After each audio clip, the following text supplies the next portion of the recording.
தமிழ்நாடே கேள்விப்பட்டிராத அதிரடி விலை குறைப்பு சூப்பர் சரவணா ஸ்டோர்ஸ். பெரியார் தன் வாழ்நாள் முழுவதும் தன்னை எதிர்த்து பேசியவர்களை தன் மேடையில் ஏற்றி பேசியதற்கான காரணம் என்ன பண்ணா, அவனுக்கு ஒரு கருத்து இருக்கு, அவன் சொல்லட்டும், அதுக்கப்புறம் நான் சொல்றேன்ட்டு ஒரு மனிதன் தன் மனதில் அத்தனையையும் தேக்கி வைத்திருந்து மீண்டும் 13 ஆண்டு காலம் கழித்து ஆட்சிக்கு வந்து தான் ஆட்சிக்கு வந்த பொழுது பொறுப்பேற்றுக் கொள்ளும் நிகழ்ச்சியை அதே வள்ளுவர் கூட்டத்தில் வைத்து நடத்தியதற்கில்ல.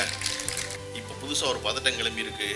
அது 75 ஆண்டுகால திமுக பவள விழாவின் அறிவு திருவிழா இல்லை, வாரிசை கொண்டு வந்து நிப்பாட்டுவதற்காக உதயநிதிக்காக நடத்துகிற விழா அப்படின்னு ஏன் அதை சொல்ல ஆரம்பிக்கிறான் அப்படின்னா, அந்த அறிக்கையில் ஒரே ஒரு கேள்வி, விஜய்கிட்ட யாராவது போய் 50 குழுனா என்ன, என்பேராயம்னா என்னன்னு கேட்டிருக்கு, பதில் சொல்லிவிட்டு அதுக்கப்புறம் மிச்சத்தை பார்த்துருவானுங்க. இது மட்டும்தான் பனையன்னா Milky Mist, only Milky Mist. நம்ம இன்னைக்கு வந்து நிறைய புதிய அரசியல் கட்சிகள் வர வேண்டும். வருபவர்கள் எல்லோருக்கும் திராவிட முன்னேற்ற கழகம் தான் எதிரியாக இருக்கிறது. திராவிட முன்னேற்ற கழகத்தை ஒழிப்பதற்காகத்தான் அத்தனை கட்சிகளும் உருப்பெறுகின்றன. அப்படி உருப்பெறுகிற கட்சிகள் எல்லோரும் உருத்தெரியாமல் போய் திராவிடர் கழக முன்னேற்ற கழகம் மட்டும் தொடர்ந்து நிலைத்திருப்பதற்கான காரணம் அந்த கட்சியில் இருக்கிற பலமான அடித்தளம். நீங்கள் நினச்சி பாருங்கள், 1949 கட்சி ஆரம்பிக்கப்படுகிறது. ஆரம்பிக்கப்பட்ட உடனே அண்ணாவின் தலைமையில் பல்வேறு குழுக்கள் அமைக்கப்படுகின்றன. எல்லாவற்றையும் ஒழுங்குபடுத்துவதற்கு சட்டத்திட்ட குழு என்ற குழு அமைக்கப்படுகிறது. அந்த சட்டத்திட்ட குழு 2 ஆண்டு காலம் வேலை செய்து 1951 அண்ணா கிட்ட போய் அறிக்கை கொடுக்குறாங்க. திராவிட முன்னேற்ற கழகத்தினுடைய சட்டத்திட்டங்களில் மதுரையில் பொதுக்குழு கூடி 2 நாட்கள் அந்த குழு கொடுத்த அறிக்கையை விவாதிக்குது. ஒரு கட்சி விவாதித்து சரி தப்ப முடிவு பண்ணுது. முடிவு பண்ணி 51 ஒரு சிறு கையேடா திராவிட முன்னேற்ற கழகத்தின் சட்டத்திட்டங்கள் ஒரு புத்தகம் போடப்படுது. ஒரு கட்சி ஆரம்பித்து 2 ஆண்டு காலம் அந்த கட்சியில் இருப்ப எல்லோரும் பேசி விவாதித்து முடிவு செய்து அவர்களுடைய அந்த கட்சியை தோற்றுவித்தரோட கொண்டு கொடுத்து அவர் அதை படிச்சுட்டு அதை மறுபடியும் ஒரு பொது விவாதத்தை கொண்டு முன்வைக்கிறாரு. தம்பிகள்லாம் என்னெல்லாம் சொல்ல விரும்புகிறீங்களோ சொல்லுங்கன்னு எல்லாரும் சொன்னதுக்கப்புறம் சரி தப்ப சீர்தூக்கி பார்த்து இந்த திராவிட முன்னேற்ற கழகத்தினுடைய சட்டத்திட்டங்கள் இவை என்று 2 ஆண்டு கால உழைப்பிற்கு பிறகு ஒரு புத்தகம் வெளியிடப்படுகிறது. சட்டம் என்று இருக்கு. இன்றும் சிறு கையேடாக அந்த புத்தகம் இருக்கிறது. நான் யோசிச்சு பார்க்குறேன், மற்ற எந்த கட்சி இன்னைக்கு ஆரம்பிக்கிற கட்சி வரையும் 2 ஆண்டுகளில் என்ன செஞ்சுருக்காங்கன்னு பார்த்தீங்கன்னா ஒருத்தர்கிட்டையும் ஒரு சட்டத்திட்டமும் இருக்காது. இந்த கட்சி என்ன, யார் என்ன செய்யணும், என்ன செய்வோம், ஒன்றுமே இருக்காது.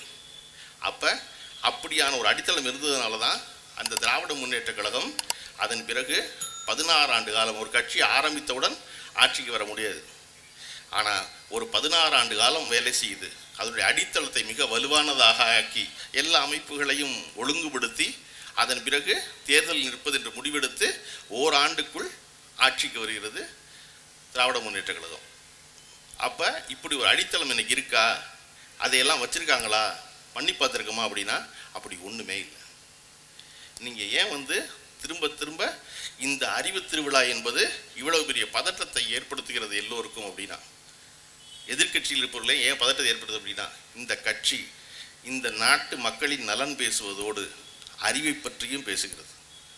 நீங்கள் இந்த அறிவு திருவிழான்னு இதுக்கு பேர் வச்ச யோசனை யாருடைய யோசனையோ அதை முடிவு பண்ணுவது வந்து நம்முடைய துணை முதலமைச்சர் உதயநிதி ஸ்டாலினாக இருந்தால் மிக பெரும் பாராட்டுக்குரியவர். காரணம், அண்ணா வாழ்நாள் முழுவதும் சொல்லி கொண்டிருந்தது தம்பிமார்களுக்கு அறிவை ஊட்ட வேண்டும் என்பது தான் அண்ணாவுடைய நோக்கமாக இருந்தது. எப்பொழுதெல்லாம் வாய்ப்பு கிடைக்கிறதோ அப்பொழுதெல்லாம் அறிவின் முக்கியத்துவத்தை பற்றி பேசிக்கொண்டே இருந்தது. அதனால தான் கழகத்தினுடைய மாலை நேர கூட்டங்கள் என்பது பல்கலைக்கழகம் அவர் ஏதாவது ஒரு செய்தி சொல்லணும்னு நினச்சார், அண்ணா அறிவு சொல்லணும்னு நினச்சார். அதனால தான் முதல்ல திராவிட முன்னேற்ற கழகம் செயல்பட்ட இடத்திற்கு பெயர் அண்ணாவால் வைக்கப்பட்ட பெயர் அறிவகம். பின்னால் கலைஞரால் ஆரம்பிக்கப்பட்டது அன்பகம். அதன் பிறகு கலைஞர் அறிவாலயம்னு வச்சு இதுதான் திமுகவோட செக்ரட்டரியேட் சொல்லப்பட்டதாக திருநாவுக்கரசு குறிப்பிடுகிறார். அந்த அறிவாலயம்ங்கிற சொல் இருக்குல்ல, அது வந்து அண்ணா 1948 சொன்ன சொல். 1948 திராவிட நாடுல ஒரு நூலகத்தை பற்றி எழுத வரும்பொழுது ஒரு சின்ன கட்டுரை 1.5 பக்கத்துக்கு, அந்த 1.5 பக்க கட்டுரைக்கு அறிஞர் பேரறிஞர் அண்ணா அவர்கள் வைத்த தலைப்பு வந்து அறிவாலயம் என்பது. அந்த அறிவாலயம்ங்கிற சொல்லை எடுத்துக்கொண்டு வந்தால் கலைஞர் திமுகவின் செக்ரட்டரியேட் சொல்லப்படும் அறிவாலயத்துக்கு பேர் வைக்கிறாரு, அண்ணாவின் சொல் எடுத்து. அப்போ இங்கே அறிவு என்பது ரொம்ப முக்கியம், அறிவோடு இருப்பது ரொம்ப முக்கியம், விவாதிப்பது ரொம்ப முக்கியம், எதிர்த்து பேசுவது ரொம்ப முக்கியம். அவன்கிட்ட ஒரு கருத்து இருக்குது, சொல்லட்டுமே அப்படின்னு நினைக்கிறோம்ல. யார் சொல்ல விடுவா? எவன் ஒருவன் தன் கருத்தில் வலுவாக இருக்கிறானோ, எவன் ஒருவன் தன் கருத்தை முழுமையாக நம்புகிறானோ, எவன் ஒருவன் தன் கருத்து சரி என்று எந்த சந்தேகமும் இல்லாமல் இருக்கிறானோ அவன் தான் எதிராளியை பேச விடுவான்.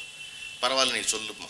பெரியார் தன் வாழ்நாள் முழுவதும் தன்னை எதிர்த்து பேசியவர்களை தன் மேடையில் ஏற்றி பேசியதற்கான காரணம் என்ன பண்ணா, அவனுக்கு ஒரு கருத்து இருக்கு, அவன் சொல்லட்டும், அதுக்கப்புறம் நான் சொல்கிறேன்ட்டு அவனை சொல்ல வச்சுட்டு இவர் பதில் சொல்வார். அண்ணா அவ்வளவு துணிந்து தம்பி வா தலைமை ஏற்கவான்னு ஒவ்வொரு தடவையும் கூப்பிட்டதுக்கான காரணம், தம்பியை நம்மளை குப்புற தெளிய மாட்டாங்கன்னு அண்ணாவுக்கு நல்லா தெரியும் இல்லையா? இல்லாட்டா அப்படி சொல்லுவார் ஒருத்தர். திரும்ப திரும்ப தன்னுக்கு கீழே இருக்கிற தன்னுடைய தம்பிமார்களை முன்னுக்கு ஏற்றினதில் அண்ணாவை போல் ஒரு தலைவர் இன்னொரு முறை வரவே முடியாது. அண்ணாவிடமிருந்து பெற்றதுனால் அது கலைஞர் செய்தார். அது திருநாவுக்கரசு அவர்கள் அந்த கட்டுரையில் தொடங்கும் போது அந்த கட்டுரையை காலத்திடம் கருப்பு சிவப்பு புத்தகத்தில் அந்த கட்டுரையை ஒரு திருக்குறளில் தொடங்குறாரு. நாளது ஒன்று போல் காட்டி, நாளது ஒன்று போல் காட்டி உயிர் ஈர்க்கும் வாழது உணர்ந்தார் பெருன். என்னன்னா, நாள் ஒரு நாள் இருக்குல்ல, நாள்ங்கிறது ஒரு நாள் இல்லை, அது ஒரு நாள் மாதிரி இருக்கும். ஆனால் அது என்னது, உன்னுடைய வாழ்க்கை இருக்குல்ல, உன்னுடைய உயிர் இருக்குல்ல, அந்த உயிரை ஈர்க்கும். அது ஈர்க்கும்னா என்ன, நம்ம விளக்குமாறு தென்னை விளக்குமாறு ஈர்க்குச்சி வச்சு சொல்லுவோம் இல்லையா? அது ஏன் ஈர்க்குச்சி ஆனிச்சு? அது தென்னம் ஓலையிலிருந்து எடுத்து ஈர்த்தம்னா வர்றது, கிழிக்கிறது, ரெண்டாக கிழிக்கிறது. அப்படி ஒரு நாள் என்பது ஒரு நாளில் சாதாரண நினைக்காத, அது ஒரு உயிரை ஈர்க்குமா, ரெண்டாக பொழந்து உன் வாழ்க்கையை முடிக்க போகிறதுல ஒரு நாள். இது உன் காலம் அவ்வளோ குறுகிய காலம், ரொம்ப சின்ன காலம். அப்படி நிலையாமையை சொல்ல வரும்போது வள்ளுவர் சொல்வார், நாளது ஒன்று போல் காட்டி உயிர் ஈர்க்கும் வாழதும்பார். அந்த குறளில் துவங்குறாரு திருநாவுக்கரசு. துவங்கிட்டு சொல்கிறாரு, எனக்கு அதுதான் ஞாபகம் வருது, காலத்தை வள்ளுவர் அப்படித்தான் அளக்கிறாரு. ஆனால் இந்த திராவிட முன்னேற்ற கழகம் நாளது ஒன்று போல் காட்டின்னு குறையலை, கூடி கூடி கூடி கூடி 75வது ஆண்டில் நிற்கிது. அப்படின்னா அது எவ்வளவு வலுவான ஒரு இயக்கமாக இருக்குன்னு ஆரம்பித கட்டுற. அதை இன்னொரு ரொம்ப சிறந்த அம்சம், இந்த கூட்டம் என்பது வள்ளுவர் கோட்டத்தில் வந்தது. வள்ளுவர் கோட்டமும் திராவிட முன்னேற்ற கழகமும் பிரிக்க முடியாத ரெண்டு.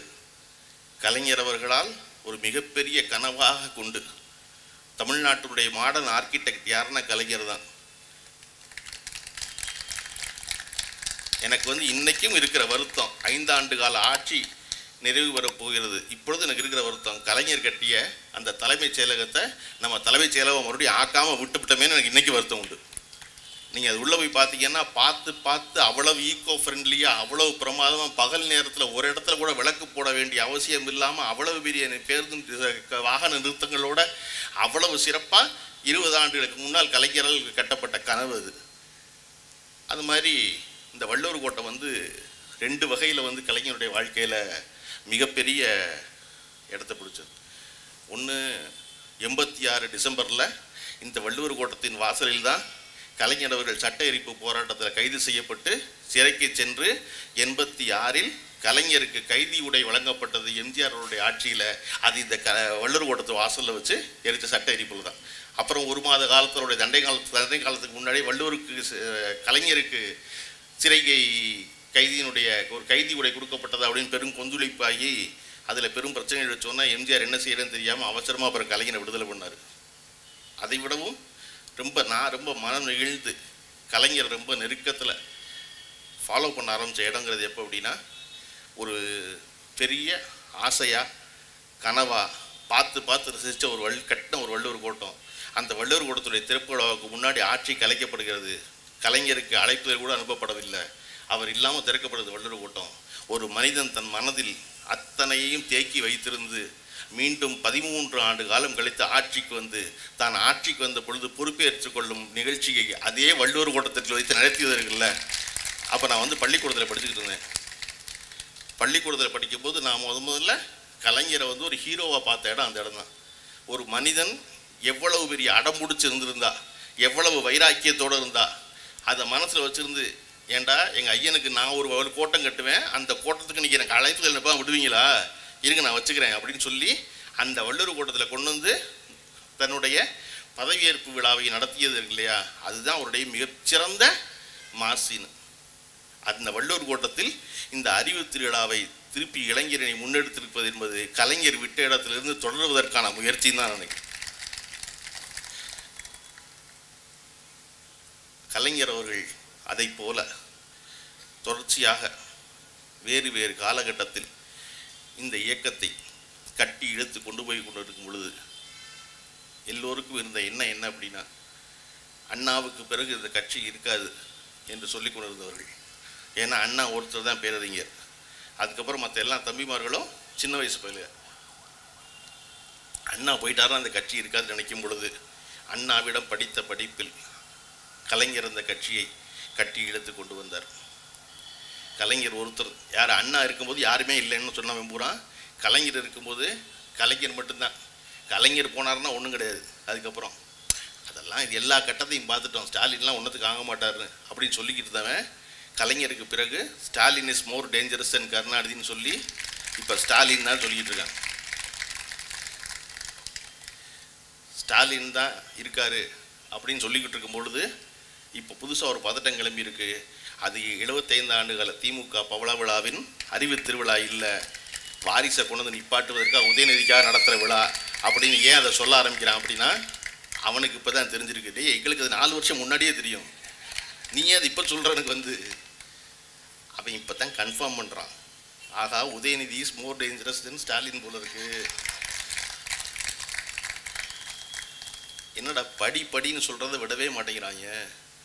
அண்ணா சொன்னார் படின்னு, அடுத்து வந்த கலைஞர் சொன்னார் படின்னு, அடுத்து இப்போ இருக்கிற ஸ்டாலின் சொல்கிறாரு என்ன வேணாலும் பண்ணு, நான் என்ன வேணாலும் செய்கிறேன், எப்படியாவது படிச்சுன்னு சொல்லிக்கிட்டு இருக்காரு. சொல்லிக்கிட்டு இருக்கும்போது அடுத்து வர்ற ஆள் மறுபடியும் அறிவு திருவிழா நடத்தி படிக்கிறாங்களே, இவங்க படிக்கிற விட மாட்டாங்க போலக்கே. அப்போ நம்ம என்ன செய்யுதுங்கிற கேள்வி இருக்குல்ல. என்னை திட்டுறதுக்காகத்தான் நீங்கள் வந்து கூட்டம் நடத்துறீங்க, என்னை திட்டுறதான் உங்களுடைய வேலை அப்படின்னு சொல்கிறாரு விஜய். நீங்கள் யோசிச்சு பாருங்கள், ஒரே ஒரு தடவை ஏன் 2 புத்தகம் வாங்க வச்சோன்னா, இந்த வந்திருக்காளில் எவருக்காவது விஜய் வீட்டுக்கு பக்கத்தில் இருக்கக்கூடும், தயவுசெய்து அவருக்கு ஒரு புத்தகத்தை வாங்கி கொடுங்க. இதில் ஒரே ஒரு கட்டுரை படிக்க பாருங்க. இன்னைக்கு ஒரு அறிக்கை கொடுத்துருக்காருல, அந்த அறிக்கையில் ஒரே ஒரு கேள்வி, விஜய்கிட்ட யாராவது போய் 50 குழுனா என்ன, என்பேராயம்னா என்னன்னு கேட்டிருக்கேன், பதில் சொல்லிவிட்டு அதுக்கப்புறம் மிச்சத்தை பார்த்துருவோம். நம்ம ஒரு பயங்கரமான தீவிர இலக்கியவாதி ஒருத்தன் எழுதி கொடுக்குறான், நசுங்காத நாகரிகம்லாம் அறிக்கை எழுதுறாங்க. எனக்கு ரொம்ப நாளாகவே ஜெயமோகன் மேலே தான் சந்தேகம், அவராக தான் இருக்கும் போது. ஏன்னா இந்த நசுங்காத நாகரிகம்லாம் அவர் தானடா எழுதுவார், நசுங்காத நாகரிகம்லாம் எழுதுறீங்க அப்படின்னு. நீங்கள் நினச்சி பாருங்கள், எதுக்காக இந்த புத்தகத்தை படிங்கன்னு சொல்கிறேன்னா, ஒரு மாநாடு என்பது எப்படி நடைபெறும் அப்படின்னு முதல் 10 கட்டு இருக்குது. மாநாடு என்பது சாயந்தரம் 4:45 மணிக்கு கூடி ஒரு மேடையில் குறுக்க ஓடி துண்டெல்லாம் தூக்கி போட்டு 15 நிமிஷம் பேசிட்டு 5:15 மணிக்கு முடிக்கிற மாநாடு இல்லை. இங்கே எல்லாரும் வரணும், எல்லாருக்கும் இடம் இருக்குது, எல்லாரும் பேசணும் கண்டிப்பாக. ஆனால் என்ன பேசுவோம், பேசுவதுக்கு என்ன இருக்குது? நீங்கள் எதிர்க்கிறது பேசிடுவீங்களா? நீங்கள் நினச்சி பாருங்கள், நம்முடைய இன்றைய தலைவராகவும் முதல்வராகவும் இருக்கிற திரு ஸ்டாலின் அவர்களை கட்சி பொறுப்புக்கு கொண்டு வரணும் சொல்லும் பொழுது கலைஞருக்கு பெரிய தயக்கம் இருக்குது. நம்ம ஒரு வீட்டிலேருந்து திருப்பி இன்னொருத்தர் வந்தால் தப்பாக இருக்காதா அப்படின்லாம் நினச்சிக்கிட்டு மறுக்கிறாரு. சரியா? மறுக்கும்போது அன்பகத்தில் நடக்குது அந்த கூட்டம். அன்பகத்தில் முதல் குரல் என்பது, அதை சொல்வதற்கான எந்த உரிமையும் உங்களுக்கு இல்லைன்னு தலைவரான கலைஞரை பார்த்து குரல் என்பது. கலைஞர் பார்க்குறாரு, அப்படி உங்கள் வீட்டிலிருந்து ஸ்டாலின் வரக்கூடாதுன்னு நினைத்திருந்தால் மிசாவில் போய் அடி வாங்கினார் பாருங்க, அன்னைக்கே நீங்கள் சொல்லியிருக்கணும் வந்திருக்கக்கூடாது என் வீட்டில் இருந்த ஆளுன்னு. எப்போ மிசாவில் போய் சிறைச்சாலையில் வந்து உயிர் போகும் அளவு அடிபட்டு வந்தாரோ அன்றைக்கு அவர் கட்சியின் ஆளாகி விட்டார். அதனால் அவருக்கு பொறுப்பு கொடுக்கணுங்கிற தலைவரை எதிர்த்து ஒரு குரல் ஒரு கட்சியில் எப்போ வர முடியும் அப்படின்னா, அந்த கட்சி தத்துவத்தை பேசும்போது மட்டும்தான் வர முடியும்.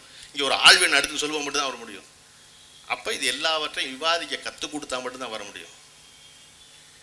இன்றைய வரலாறை படிப்போம்னு ஏன் திரும்ப திரும்ப சொல்கிறோம் அப்படின்னா, இன்றைய வரலாறு என்பது எது? இன்றைய செய்தி தான் இன்றைய வரலாறு. முரசொலியினுடைய டேக்லைன் மாதிரி இன்றைய செய்தி தான் நாளைய வரலாறு. அதை தமிழ்நாட்டில் மிக சரியாக உணர்ந்திருந்தது 2 பேர் தான். ஒன்று பெரியார், இன்னொருத்தர் கலைஞர். பெரியார் தன் வாழ்நாளில் தான் சந்தித்த மனிதர்கள் அத்தனை பேரை பற்றியும் தான் கலந்து கொண்ட நிகழ்ச்சிகள் அத்தனை பற்றியும் தொடர்ச்சியாக பதிவு பண்ணிக்கிட்டே இருந்தார்.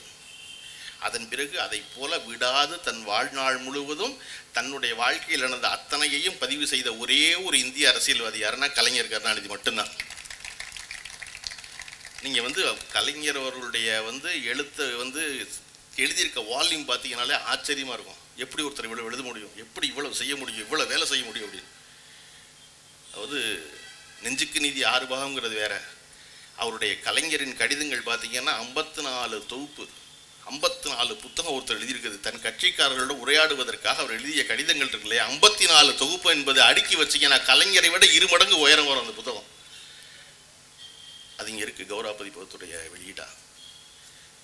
நீங்கள் அந்த புத்தகத்தில் 54 தொகுதியில் எந்த தொகுதியில் எந்த ஒரு கடிதத்தை படிச்சிங்கனாலும் ஆச்சரியமாக இருக்கும். ஒன்று விடாமல் பதிவு செய்கிறது. ஏன் பெரியாரும் கலைஞரும் இதை விடாமல் பதிவு செய்து கொண்டே இருந்தார்கள்? ஏன்னா அவர்களுக்கு தெரியும், பின்னாடி வர்ற பயல நம்ம மேலே எரிச்சல் இருப்பாங்க, நம்மளை பற்றி தப்பாக தான் பதிவு பண்ணுவாங்க. தன் வாழ்நாளில் நடந்ததை தானே பதிவு செய்து விட வேண்டும் என்பதில் பெரியார் குறியாக இருந்தார். அதை விட குறியோடு இருந்தவர் வந்து கலைஞர் இருந்தார். அது வாழும் பொழுது சிக்கல் இல்லை, எப்படி தப்பா எழுதிங்க கேட்பான். அப்போ உண்மைதான் எழுத முடியும். எல்லாரும் சம்மந்தப்பட்ட ஆள் பூரா இருக்காங்க, இருக்கும்போது எழுதணும்ல. திருநாவுக்கரசு ஐயா அந்த புத்தகத்தில் கட்டுரையில் சொல்லுவார், காலத்தின் நிறம் கருப்பு சிவப்பில் திருக்குறளை சொல்லி தொடங்கியது போல் அவசர நிலை வந்து அறிவிக்கப்பட்ட உடனே வந்து கலைஞரிடம் வேலை செய்தவர்கள் எல்லோரும் போய்விட்டார்கள். ஒரு ஓட்டுநர் கூட கிடைக்கல. அன்னைக்கு ஓட்டுநராக இருந்தது வந்து டிஆர் பாலுவும் கோவை கண்ணப்பனும் தான், 2 பேரும் மாறி மாறி ஓட்டுநர் இருந்தாங்க அப்படின்னு அன்பகத்துக்கு வந்து கலைஞர் வந்து இருக்கின்ற ஒரு நாளை அந்த கட்டுரையில் விவரிக்கிறார் ஐயா திருநாவுக்கரசு ஐயா. யார் யாரெல்லாம் வருவாங்க அப்படின்னு எழுதுறாரு. இன்றைக்கு இருக்கிற எஸ்ஆர் பாரதி வருவார், அவர் வருவார், அன்பகத்தில் இருக்கவர் தான் வந்து வருவார். யார் யாருக்கு என்ன வேலை கொடுத்துருக்காரு கலைஞருக்கு மட்டும் தான் தெரியுமா. ஏன்னா ஒருத்தனுக்கு இருப்பான், வெளியே போனால் கைது பண்ணிடுவாங்க. அப்போ ஒரு வேலை தான் கிடணும். ஒருத்தனுக்கே எல்லா வேலையும் கொடுத்து அவனை கைது பண்ணி போயிட்டாங்கன்னா எல்லா வேலையும் கெட்டு போயிருக்காங்க. டீ வாங்குறதுக்கு தனியாக ஒரு ஆலோசிச்சிருக்கார் கலைஞர். அவர் கரெக்டாக 10 மணிக்கு வர எல்லாரும் உள்ள தலையெண்ண போய் டீ வாங்கி கொண்டு வந்து கொடுத்துட்டு அவர் போயிடுவார். அவர் கைது பண்ணி போனால் அடுத்த நாள் டீ கொடுக்குற மட்டும் வேற ஆள் வச்சுக்கலாம். அடுத்த நாள் பல நேரங்களில் வெளியூர்லேருந்து பேருந்து ஏறி தொண்டர்கள்லாம் வந்துடுவாங்க. 100 பேர் 200 பேர் ஆயிரம் அன்பகத்தில். 200 பேர் ஆனால் கலைஞர் மதிய சாப்பாட்டுக்கு வீட்டுக்கு போகாமல் அங்கேயே உட்காந்து அன்பகத்தில் உட்காந்து வெளியூர்லேருந்து வந்திருக்காங்களே அந்த தொண்டரோடு உட்காந்து பேசிக்கிட்டு இருப்பாராம். அந்த காட்சி எப்படி இருக்கும்ட்டு திருநாவுக்கரசு சொல்றாரு. அன்பனும் கையில் சிக்கிய மாவலைங்கிறார் கலைஞரை. அதாவது அன்பனும் பிடிக்குள் சிக்கிய மாவலைங்கிற பாட்டு வந்து எதில் இருக்குதுன்னா வந்து திருவருட்பால் இருக்க பாட்டு, பரமசிவனை பற்றி எழுதின பாட்டு. பரமசிவன் பெரிய மாமலை, யார் கையிலும் அகப்பட மாட்டான். ஆனால் யார் கையில் அகப்படுவான்னா அன்பு கொண்டு இருந்தால் அவன் கையில் அகப்பட்டுருவான். அப்பேற்பட்டவன் அவ்வளோ அன்பு கொண்டவன் பரமசிவன் சொல்கிறக்கா திருவருட்பா பாட்டை கொண்டு வந்து திருநாவுக்கரசு ஐயா இருக்க குசும்புக்கு கலைஞருக்கு எழுதுறாரு. கலைஞர் பெரிய மாமலை, ஆனால் அவர் கட்டுப்பட்டுருவார், அன்புங்கிற கைக்குள்ள கட்டுப்பட்டுருவார். எப்படி இந்த தொண்டர்கள்லாம் வந்து அனுபவத்தில் உட்கார்ந்துருப்பார்ல, அப்படி கட்டுப்பட்டு இருப்பார் அப்படின்னு. அப்போ இப்படி ஒரு நெருக்கடி நிலை இருந்த பொழுதும் தினசரி தன் தொண்டர்களை சந்தித்து தினசரி முரசொலிக்கு கடிதம் எழுதி தினசரி முரசொலியில் செய்தி போட்டு மிசாவில் எந்த செய்தி நீக்க முடியாத மாதிரி நடத்தி கொண்டு வருவதற்கு இல்லையா, அப்படி ஒரு வரலாறு இந்த கட்சிக்கு இருக்குது. அது தொடர்ச்சியாக தொடர வேண்டும் என்பது எல்லோருடைய விருப்பமும் கூட. இன்னைக்கு கோவன் பாடும்போது வந்திருக்க ஒருத்தர் தான் வந்து அவரை பற்றி பாடுங்க அவரை பற்றி பாடுங்கன்னு குரல் எழுப்புறாங்க. ஏதோ 2 வரி பேசுனா அவங்களுக்கு பதட்டமாகுது. நான் சொல்கிறேன், விஜய் மட்டுமல்ல, இன்னும் நிறைய கட்சிக்காரர்கள் வர வேண்டும், நிறைய புதிய கட்சி வர வேண்டும், நம்ம வரவேற்கணும்.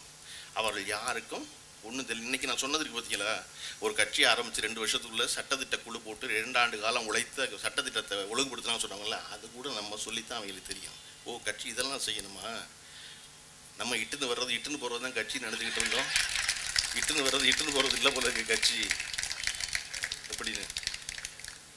நீங்கள் ஒரு கட்சி என்பது ஒரு பரவசமாக இருக்கும் ஆரம்பிக்கும் போது, அப்புறம் காலம் கொஞ்சம் கொஞ்சமாக செதுக்கும். எப்படி வந்து நாளது ஒன்று போல் உயிர் ஈர்க்கும்னு சொன்னார்ல வாழ்னு வள்ளுவர், அந்த மாதிரி காலம் செதுக்கிறது எய்த்தாப்புலேருந்து பார்க்குறவனுக்கு தெரியும், சம்மந்தப்பட்டவனுக்கு மட்டும் தெரியாது. காலம் டங்குன்னு ஒளி வச்சு அடித்து கொண்டு வரும் கொஞ்சம் கொஞ்சமாக ஒழுங்குபடுத்தி. அப்புறம் தான் அவனுக்கு தெரியும், ஓ காலம் நம்மளை தாண்டா அடிச்சிருக்கு அப்படின்னு.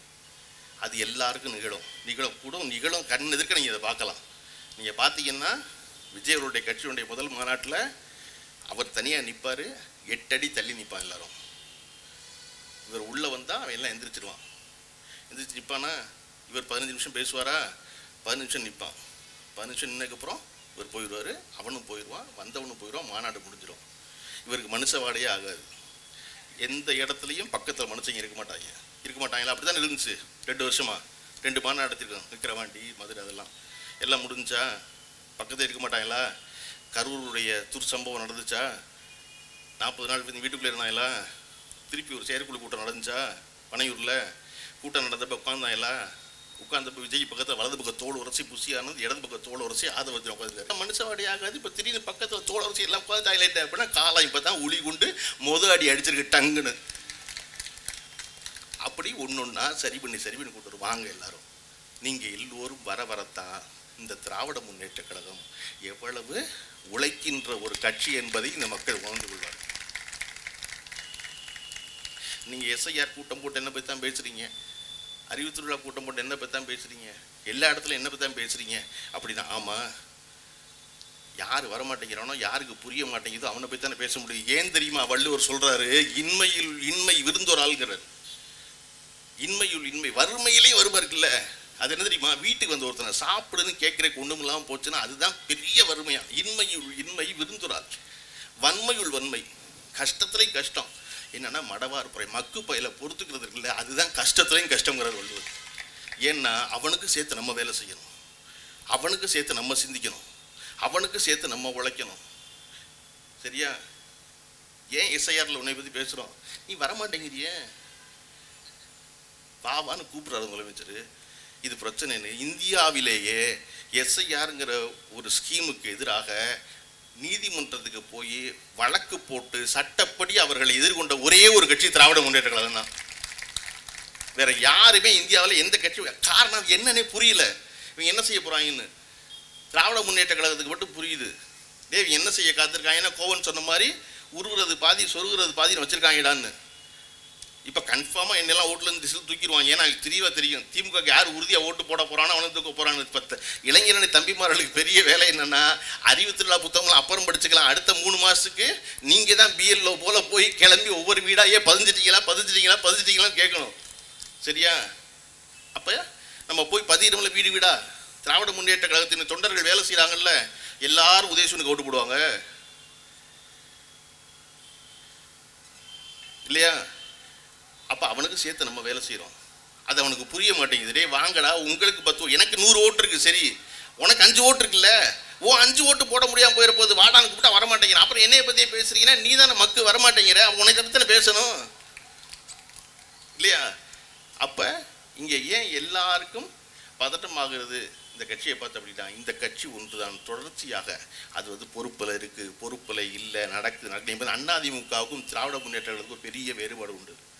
என்ன அப்படின்னா, பொறுப்பில் இருக்கிறோமோ இல்லையோ திராவிட முன்னேற்ற கழகம் என்கிற கட்சியும் தொண்டர்களும் தொடர்ந்து செயல்பட்டு கொண்டே இருப்பார்கள். எடப்பாடி பழனிசாமி ஒரு விபத்தில் முதல்வராகி காலில் விழுந்து முதல்வராகி இருந்த பொழுது இந்த நாட்டினுடைய ஆளுநரால் அவமானப்படுத்தப்பட்டார்.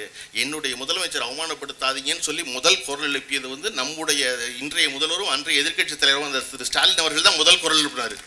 அது செய்யக்கூடாது முதலமைச்சர் நீங்கள் அப்படின்னு. அப்போ அவருக்கும் சேர்த்து நம்ம தான் கத்திக்கிட்டு இருந்தோம். அதை போல் தொடர்ச்சியாக இந்த வேலையை நம்ம செஞ்சுக்கிட்டே இருக்கோம். ஆனால் அதிமுக செய்யாது. இந்த 4 வருஷம் எடப்பாடி பழனிசாமி அவர்கள் எங்கே இருந்தார் யாருக்குமே தெரியாது. இன்னும் தேர்தல் 6 மாதம் இருக்குங்கும் போது அதிமுக வெளியே வரும். அது காலகாலமாக எப்போவுமே அப்படி தான் வரும். அது எதிர்கட்சியாக தான் கொடநாட்டில் போய் தூங்கிடும். அதுக்கு தெரியாது. வரலாறுல பின்னாடிக்கு ஒரு கொலை கேஸ் ஆகும், பல பேருக்கு சண்டை போடுவாங்க, இங்கே வரமாட்டாங்கலாம் தெரியாமல் போய் குப்பரப்பட்டு தூங்கும் கொடநாட்டில். நம்ம அதை விளங்க வச்சுக்கிட்டே இருக்கணும் இல்லையா? டெல்லியில் வெடித்தா கார் வெடித்ததான், தமிழ்நாட்டில் வெடித்தா சிலிண்டர் வெடித்ததா, வெடிகுண்டு வெடித்ததா, அந்த மாதிரி சொத்து குவிப்பு வழக்குன்னு சொல்லிட்டு இருக்காங்க ஜெயலலிதாவை. மறக்காமல் நம்ம போராட்டம் பூரா ஊழல் வழக்கில் தண்டனை பெற்ற முதலமைச்சர் ஜெயலலிதான்னு சொல்லணும். ஒரு தடவையும் போய் தூங்கிடுவாங்க, வெளியே வரமாட்டாங்க. தேர்தலுக்கு 6 மாதம் மட்டும் வெளியே வருவோம். ஆனால் திராவிட முன்னேற்றம் தொடர்ந்து வேலை செய்து கொண்டே இருக்கும். நான் சொல்கிறேன் இல்லைங்க, இப்போ இந்த ஆட்சியில் 5 ஆண்டு காலத்தில் விளையாட்டுத்துறை மட்டும் எடுத்துக்குவோம். முதல்ல திரு உதயநிதி அவர்கள் பொறுப்பில் இந்த விளையாட்டுத்துறைக்கு இதற்கு முன்னாடி 2016 21 வரையும் விளையாட்டுத்துறைக்கு ஒதுக்கப்பட்ட தொகை 890 கோடி ரூபா தான் 5 வருஷத்தில். ஆனால் திரு உதயநிதி ஸ்டாலின் பொறுப்பேற்ற பிறகு, கழக அரசு பொறுப்பேற்ற பிறகு திராவிட முன்னேற்ற கழகத்தினுடைய திராவிட மாடல் அரசில் விளையாட்டுத்துறைக்கு ஒதுக்கப்பட்ட தொகை 1895 கோடி ரூபா, கிட்டத்தட்ட 150 விழுக்காடு கூடுதலாக பணம் ஒதுக்கப்பட்டது. ஏன் எல்லா இடத்துலையும் விளையாட்டில் கண்ணகி நகர் கார்த்திகா எங்கிருந்து வருகிறார் என்றால் அதுக்கு மேல் காட்டிய அக்கறையின் காரணமாக வருகிறார். இந்த 5 ஆண்டு காலத்தில் டென்னிஸில் பெண்கள் 4 விருதையும் பெற்றதற்கான காரணம், 4 பதக்கங்களை பெற்றதுக்கான காரணம் அதில் திராவிட முன்னேற்ற கழகத்தினுடைய அரசு காட்டிய அக்கறை காரணம். அப்போ போக்குவரத்து துறையில் இந்தியாவிலேயே சிறந்தது தமிழ்நாடு தான். போய் சிவசங்கர் போய் நம்முடைய அமைச்சர் மாண்புமிகு அமைச்சர் சிவசங்கர் போய் மெடல் வாங்கிட்டு வர்றாருன்னு காரணம் இந்த அரசு வேலை பார்த்ததுனால். ஒரு மாட்டினுடைய முதலமைச்சர் எப்படி இருக்கணும்னு கேட்டால், பீகாரில் தேர்தலை சந்திக்கிற லல்லு பிரசாத் யாதவனுடைய மகன் சொல்லுகிறார், தமிழ்நாட்டின் ஸ்டாலின் போல் இருக்க வேண்டும் நான் நினைக்கிறேன் சொல்கிறாரு. ஏன்னா வெளிநாட்டு பயணம் என்பது அவரும் தொழில் அமைச்சர் டிஆர்பி ராஜாவும் போயிட்டு வரும்போதெல்லாம் 10,000 கோடி இன்வெஸ்ட்மெண்ட் எடுத்துகிட்டு வர்றாங்க தமிழ்நாட்டுக்கு. இதை போல தான் ஒரு அமைச்சரும் முதலமைச்சரும் செயல்பட வேண்டும் என்று நினைக்கிறேன்னு ஒருத்தர் பீகாரில் உட்காந்துட்டு ஒருத்தர் சொல்கிறாரு. அப்போ இப்படி ஒவ்வொரு துறையும் ஒரு வேலை செய்கிறாங்க இல்லையா? இந்த வேலை செய்யும்போது எப்பொழுதும் திராவிட முன்னேற்ற கழக அரசு என்பது அப்படி தான் வேலை செஞ்சுருக்கு. ஆனால் அடுத்த 5 ஆண்டு காலம் அதிமுக அரசு இந்த வெற்றியை பூரா அறுவடை பண்ணி என்னால் நடந்ததுன்னு சொல்லி முடிச்சு வேறு ஒரு வேலையும் செய்யாது, கீழே தள்ளிட்டு போயிடும். மறுபடியும் திராவிட முன்னேற்ற கழக அரசு இதுக்கான எல்லா வேலையும் செஞ்சு மறுபடியும் தூக்கி நிறுத்தும். நம்ம இந்த தடவை என்ன வரலாறு படைச்சிடணும்னா, மறுபடியும் அடுத்த முறை தொடர்ந்து திராவிட முன்னேற்ற கழக அரசை அமையும் பொழுது இந்த நடந்து கொண்டிருக்கிற வேலைகள் இன்னும் பெரும் பாய்ச்சலை நிகழ்த்த முடியும். அப்போ நிகழ்த்துவதற்கான அவசியம், அந்த வேலை சொல்ல வேண்டியது நம்முடைய பொறுப்புன்னு நான் நினைக்கிறேன். இந்த முறை அந்த வரலாறை படைச்சு அடுத்த முறையும் முத்துவேல் கருணாநிதி ஸ்டாலின் அவர்களே முதல்வராக அமைய வேண்டும் என்பதுதான். இந்த ஆட்சி நடக்கும் நேர்த்தியவும் இந்த கட்சியினுடைய கொள்கையவும் இந்த கட்சியினுடைய செயல்பாடுகளையும் தொடர்ந்து நடக்க போகிற அறிவு திருவிழாக்களையும் பார்த்து எதிர்கட்சியினரும் அதற்கு தயாராக வேண்டும். கண்டிப்பாக எதிர்கட்சி ரொம்ப முக்கியம் இல்லையா? நம்முடைய முதல்வர் அவர்கள் நம்முடைய துணை முதல்வரிடம் மகனிடம் ஒரு கோரிக்கை வைத்தார், இந்த அறிவு திருவிழாவை நீங்கள் ஒவ்வொரு ஆண்டும் தொடர்ந்து நடத்த வேண்டும்னு இல்லையா? நம்ம திமுகவில் மட்டும்தான் அது என்ன தலைவர் மட்டும் வைக்கிறது, நானும் வைப்பேன் அப்படின்னு நினைப்போம். இங்கே எல்லோரும் ஒன்று தான். அப்படி நானும் ஒரு கோரிக்கை வச்சுருக்கேன். என்ன அப்படின்னா, இனிமேல் ஒவ்வொரு ஆண்டும் இந்த அறிவு திருவிழாவை ஒரு குறிப்பிட்ட நாளில் நடத்தணும். என்னிடம் இருக்கிற வேண்டுகோள் என்ன அப்படின்னா, அது உதயநிதி ஸ்டாலினுடைய பிறந்த நாளான நவம்பர் 27 அன்று தொடங்க வேண்டும். ஏன்னா அது அவருடைய முன்னெடுப்பு. 27ஆம் தேதி தொடங்கி ஒவ்வொரு ஆண்டும் 10 நாட்கள் நடந்து டிசம்பர் 6ஆம் தேதி அம்பேத்கருடைய நினைவு விழா என்று அதனுடைய நிறைவு விழா நடக்க வேண்டும். ஏன்னா இருக்கும் அறிவை தேட வேண்டும் என்று வேட்கையோடு செயல்படுகிறவர் உதயநிதி ஸ்டாலின். இந்தியாவினுடைய அரசியல்வாதிகளிலேயே அறிவுக்கு அடையாளமாக திகழ்ந்தவர் அம்பேத்கர். அதனால் இங்கு தொடங்கி அங்கு முடிவது என்பது ஒரு சரியான முன்னெடுப்பாக இருக்கும் நினைக்கிறேன். இந்த அறிவு திருவிழாக்கள் தொடர்ந்து எல்லா மாவட்டங்களிலும் நடக்க வேண்டும். இதேபோல் பெரும் கொண்டாட்டங்களாய், பெரும் மகிழ்ச்சியாய், பெரும் அறிவு பெட்டகமாய் கழகத்து தம்பிமார்கள் மாறுவதற்கான துவக்கமாக இருக்கட்டும். தொடர்ந்து நடக்கட்டும் வேலை. நன்றி, வணக்கம். தமிழ்நாடே கேள்விப்பட்டிராத அதிரடி விலை குறைப்பு சூப்பர் சரவணா ஸ்டோர்ஸ். இது மட்டும்தான். Panayyanna Milky Mist. Only Milky Mist. மின்னம்பலம்.com தமிழின் முதல் மொபைல் பத்திரிகை.